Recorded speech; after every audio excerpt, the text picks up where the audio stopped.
अस्सलाम वालेकुम dear students, welcome back to smart path academy.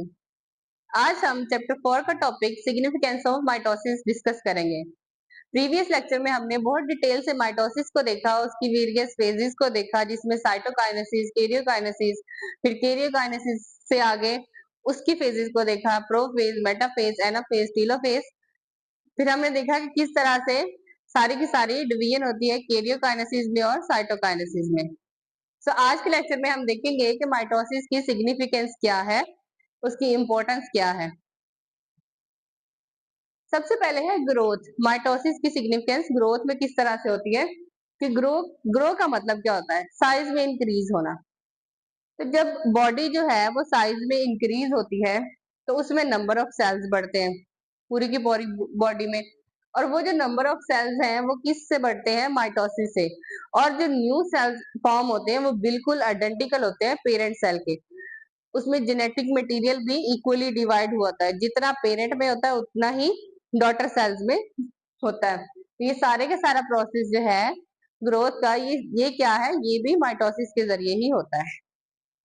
फिर सेल रिप्लेसमेंट मीन्स कि सेल जो है वो रिप्लेस हो जाते हैं। अगर एक सेल जो है वो टूट गया है तो दूसरा उसकी जगह पे आ जाता है। किस तरह से हमारी बॉडी में जो है वो मुसलसल कॉन्स्टेंटली सेल जो है वो बनते भी हैं और डाई भी होते हैं। तो जैसा कि रेड ब्लड सेल, जैसा कि हमारी इंटेस्टाइनल वॉल जो है उसके सेल, और उसके अलावा स्किन के सेल। मैंने प्रीवियस लेक्चर में भी आपको एग्जांपल दी थी कि किस तरह से अगर हमारी बॉडी में कट लग जाता है तो स्कार बन जाता है। हैंड पे कट लगने की वजह से क्या हो जाता है? स्कार बन जाता है, और वो स्किन जो है वो दोबारा रिप्लेस हो जाती है या रिपेयर हो जाती है। तो वो किस प्रोसेस के जरिए होती है? माइटोसिस के जरिए। तो यही सेल रिप्लेसमेंट हो रही होती है। तो सेल रिप्लेसमेंट किसके जरिए हो रही होती है? माइटोसिस के जरिए। फिर हमारे पास जो न्यू सेल बनते हैं वो माइटोसिस के प्रोसेस से ही बनते हैं, और वो बिल्कुल वैसे ही होते हैं जैसा कि पेरेंट सेल होता है। फिर हमारे पास रीजनरेशन आ जाती है। रीजनरेशन मीन्स के दोबारा से बॉडी के किसी पार्ट का रीजनरेट हो जाना, दोबारा से बन जाना। अब कुछ एनिमल्स हमारे पास है, जैसा कि आपने देखा होगा लीजर्ड, छिपकली। अब छिपकली की जो टेल है वो टूट जाती है तो वो दोबारा से रीजनरेट हो जाती है। इसी तरह स्टारफिश है, तो उसकी आर्म अगर टूट गई है, ये डैमेज हो गई है, तो उससे क्या होगा? उसकी आर्म जो है वो दोबारा से रीजनरेट हो जाएगी। ये किस प्रोसेस के जरिए होता है? ये माइटोसिस के जरिए होता है। माइटोसिस के जरिए क्या होता है कि सेल जो है वो वहां पे बढ़ना शुरू हो जाते हैं, और न्यू आइडेंटिकल सेल जो है वो बनना स्टार्ट हो जाते हैं, जो कि उसमें जेनेटिक मटेरियल बिल्कुल पेरेंट सेल का ही होता है। नंबर ऑफ क्रोमोसोम सेम होते हैं, और क्या बन जाता है? न्यू बॉडी पार्ट जो है वो बन जाता है। जैसा कि यहाँ पे देखिए, ये क्या है? स्टारफिश। अब स्टारफिश की ये आर्म जो है ये ब्रोक हो गई, ये जो है ये दोबारा रीजनरेट हुई। किसकी प्रोसेस के जरिए? माइटोसिस के जरिए। फिर उसके बाद हमारे पास आ जाती है एसेक्सुअल रिप्रोडक्शन। एसेक्सुअल रिप्रोडक्शन का फिनोमिना जो है वो माइटोसिस ही होता है। इसमें क्या होता है? जैसा कि एग्जांपल है hydra.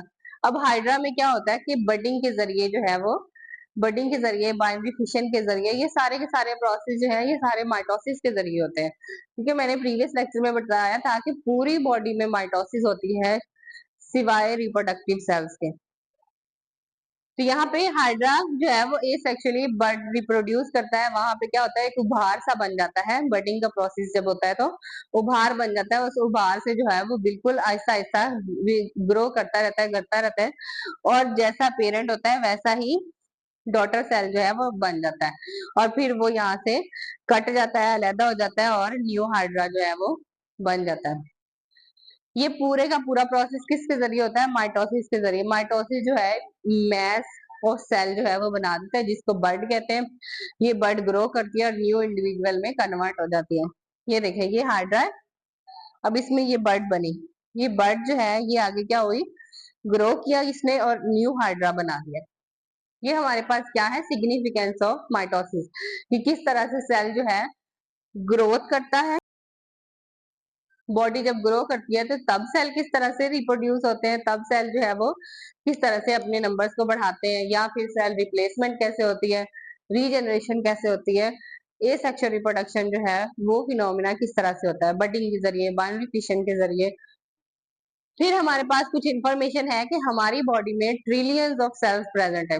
200 trillion of cells present है, जो कि सिर्फ एक जाइगोट से बने हैं, क्योंकि एक स्पर्म एक एग जो है जब वो कंबाइन होते हैं तो वो क्या बन जाता है, जाइगोट। अब उस जाइगोट में आगे माइटोसिस होती है और ट्रिलियंस ऑफ सेल्स बनते हैं। अब ये जो ट्रिलियंस ऑफ सेल्स है, ये सारे के सारे डिवीजन प्रोसेस इसमें क्या हुआ है, माइटोसिस हुआ है। मियोसिस सिर्फ एक दफा हुई। अब सारे के अंदर जेनेटिक मटेरियल इक्वली डिवाइड है, और डॉटर सेल जो भी बनते जा रहे हैं आगे, उनमें जेनेटिक मटेरियल इक्वली डिवाइड होता जा रहा है। ये सारे का सारा प्रोसेस जो है किस प्रोसेस के जरिए हो रहा है, माइटोसिस के जरिए हो रहा है। सो हमारी लाइफ में माइटोसिस का बहुत इंपॉर्टेंट रोल है। हमारे नेल्स बढ़ते हैं तो माइटोसिस के जरिए, हेयर की ग्रोथ होती है तो माइटोसिस के जरिए, स्किन रिपेयर होती है तो माइटोसिस के जरिए। ये सारी माइटोसिस की सिग्निफिकेंस है।